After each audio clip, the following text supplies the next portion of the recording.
Welcome back to Your Weapon Rolls Are Bad and Mine Are Better.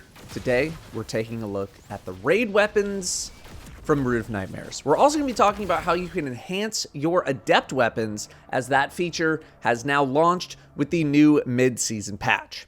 Let's start with Rufus's Fury.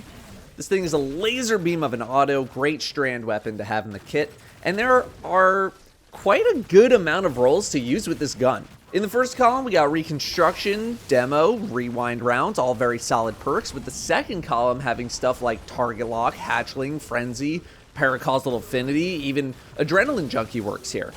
One common setup I've been seeing is Reconstruction and Target Lock. While this combo has really good synergy in terms of the perks, I don't really know how often I'm maximizing its full potential in PvE. I'm certainly not firing like 100 rounds in a row from this thing into any target whatsoever, because if it can live that long, I should not be using this gun to kill the thing. Hatchling, you know, in higher end content, after actually playing with the perk a little bit more, I think this is actually kind of weak as a perk on its own. In lower level stuff where you can just obliterate enemies with a couple of hatchlings, it's very, very satisfying, it's very good. But the tougher the enemy, the less value this gets, and the more I just want to use a damage perk instead, like Paracausal Affinity. That being said, there are still so many good perk combinations on this gun that it's really tough to go wrong. Demo Frenzy, Rewind Hatchling, Reconstruction Paracausal, any combination of those. Just avoid like moving target and tap the trigger for PvE and you're probably fine. In fact, that's a decent PvP roll. PvP-wise is where I see Target Lock maybe getting a bit more love, but also Paracausal works pretty well if you're matching your subclass. Tap the trigger almost doesn't feel needed because the gun is already so steady.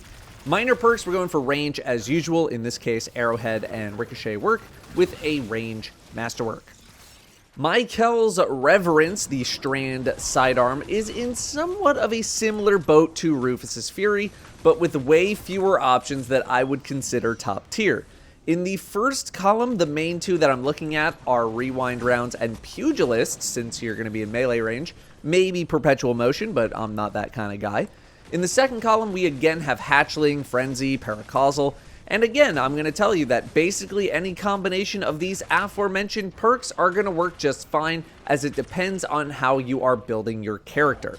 Frenzy and Paracausal are more or less just damage perks. Frenzy has, you know, a little bit more going on, but you know what I mean. If you really want to go melee heavy, you could even do Pugilist and Swash for some synergy. Me personally, I still enjoy something like Rewind and Hatchling, as Rewind is the only quote-unquote reload type perk on the gun.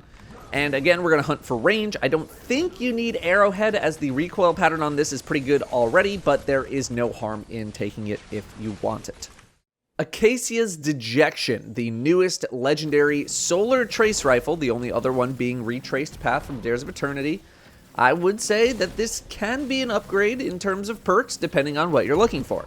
First column, the premier perks to me are Rewind and Reconstruction, although Keep Away and Envious are also viable, but I'm using this as a primary weapon, so maybe not getting as much value from Envious here. Second column, Incandescent, is sure to turn some heads. We got Target Lock, Paracausal, even Frenzy is good here too. I have an Adept version of this gun with Reconstruction and Incandescent, and obviously when I can load up a bunch of ammo into the gun by just being inactive or using another gun for a little while, Reconstruction is awesome. But there is still a part of me that feels like I would prefer Rewind Rounds with Incandescent. I'm still not sure yet without having really played with it too much. Rewind just feels like you're more in command of your restored ammo, whereas Reconstruction gives you no control. You just have to wait. I think most people are going to chase Incandescent here, but if you're not looking for that kind of setup, a damage perk is going to work really well. I would not go with Vorpal though. If you're using this on a boss, then you've run out of ammo on your main boss killer weapon, and you're just going to be slow rolling it anyway.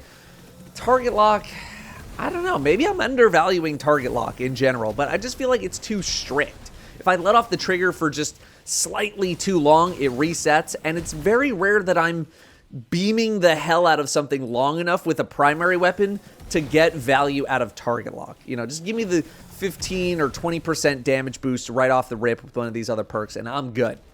Minor perks, enhanced battery is fine, or if you just want range, that's fine. And again, this has a good recoil pattern already, so arrowhead isn't a must, but I think a lot of people are just going to chase it down anyway, which is, you guessed it, totally fine. Nessa's Oblation, the Void Slug Shotgun. A lot of directions to go here. First column, Reconstruction, Repulsor Brace, Demolitionist, even fourth time's the charm for sustain, all very good. Second column, Destabilizing Rounds, Paracausal, Frenzy, Focused Fury if you want to try that, I guess. Vorpal is okay here for boss damage setups. I know that Destabilizing Rounds are like the new sort of void hotness right now, even if I'm still a bit wishy-washy on them. I know I've said that like probably like 3 previous videos by now. And the combo of Repulsor Brace and Destabilizing is very enticing. You kill to proc Volatile on other enemies from Destabilizing Rounds, and then you proc Repulsor Brace from killing those volatile targets. It's a good combo, but you gotta work for it. You can't just kill stuff at will. You gotta make sure you're spreading Volatile everywhere to really maximize it. You have to put in at least a little bit of effort to make it work. It's not just like an automatic reload plus damage perk situation. Could you also spec for a boss damage or sustained damage setup? Absolutely. Do I think there are many places in the game that demand such a setup? Not really. But if you wanna do fourth times or recon and Vorpal, you know, go for it. Of course, if you're just looking for a solid set of perks to use on this shotgun, you want to use it like a normal special weapon, Reconstruction is good, Demo is good, Frenzy or Paracausal also good. You can of course mix and match as you please, but like I said, it just depends on the setup you're going for. There is no just one god roll and that's it here. Like you got options. Oh, and you range for your minor perks or Assault Mag for the increased rate of fire. Next, we have the power weapons, which I think are among the weakest of the bunch. Let's start with Koraxis' Distress, the Strand Grenade Launcher. Again, a slew of good perks here. First column, Reconstruction, Chain Reaction, Demolitionist, Envious Assassin, Field Prep. I'm leaning more towards Reconstruction, maybe Chain Reaction too. Second column, Hatchling is going to draw a lot of people's attention. Paracausal, you got Frenzy. Given what this GL is supposed to be doing in my eyes, which is ad clear, stuff like Reconstruction or even Envious Assassin are the most appealing to me because you're going to have time to build up that ammo. Although you could argue that you aren't going to need like 10 GL shots in a row to do ad clear, which does leave room for Chain Reaction to shine. Hatchling also procs on rapid, non-precision kills. I think it's like 3 kills, but in the limited time that I use this grenade launcher, you know, I don't know. I wasn't that big of a fan. I think I'd prefer Chain Reaction because the effect is quite similar. Things are going to explode. It's just a matter of which perk is going to do it. But Chain Reaction only needs 1 kill to get rolling to Hatchling's multiple. If I do go with Chain Reaction, I'm probably going with Frenzy or Paracausal, but Chain Reaction is going to be doing most of the heavy lifting here. If I do go with Hatchling, then personally, I'm probably going Reconstruction or Demo. I think you'll see success with either one. Blast Radius is good. I don't think you need Spike Grenades given what I think this is for, but it's still a good option nonetheless. Finally, we have Briar's Contempt, the Solar Linear Burst Fusion, competing against Cataclysmic from Vow. So what do we have here? Reconstruction, obviously the main contender. Also have Rewind Rounds, and that's really all I'm interested in. Second column, Focus Fury, Frenzy, High Caliber Rounds, but kind of Surrounded, though, is getting a lot of attention because it's a 40% damage boost. Reconstruction versus Rewind Rounds, if you're hitting every single shot perfectly, then it's pretty darn close in terms of what's going to get you more shots. Focused Fury versus Frenzy depends on how quickly you can get Frenzy up and running, because if you have it procced and ready, then you don't need to wait for your bonus damage to kick in. But then if you don't have it ready, I think you can proc Focused Fury faster than Frenzy. But with Focused Fury, you need to make sure you're hitting all your crits, because if you miss a crit, that's pretty devastating. A lot of people have been trying to make Surrounded work because it is a very high damage boost, like 40%, but it's very situational. There are not that many endgame encounters where you are reliably able to proc Surrounded to the point where I'm not really recommending it to the average player. Now, if you can get Surrounded working for you in XYZ encounter, then yeah, it's the best linear. But that is the main issue, getting it to work for you. Golgoroth? Yeah, easy. You're surrounded all the time. There's Thrall everywhere. Oryx? Sure, you save some Thrall, you're immune anyway. Who cares? But the encounter needs to fit the weapon. If you can't get Surrounded, then Surrounded is literally useless and you're just better off with something else.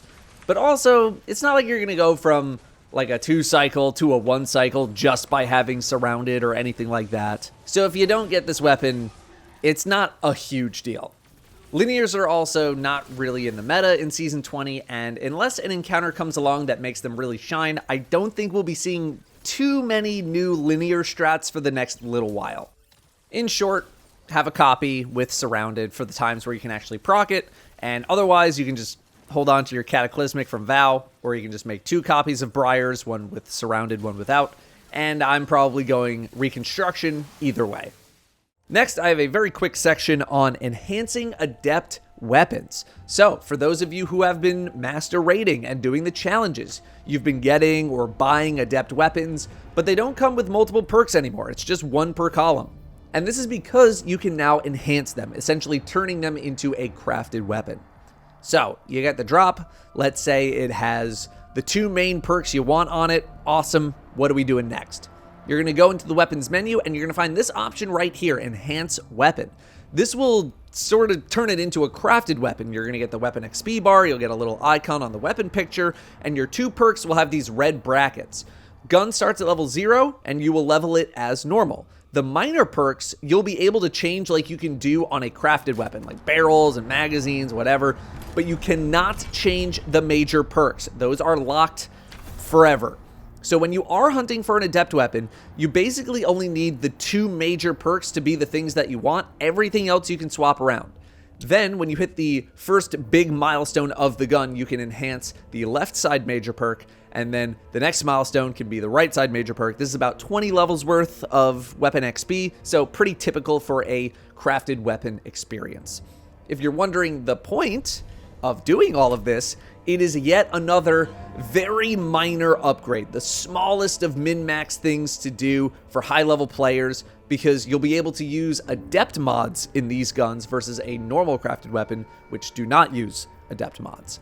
It's the smallest of upgrades, and there's only going to be a small subset of even the top end of players who even care about this in the first place, but I am glad that it's here regardless. It gives people another thing to go try to min-max and gives the slightest bit more incentive to run the Master Raid, even if I still don't think people are going to run it after they get the title.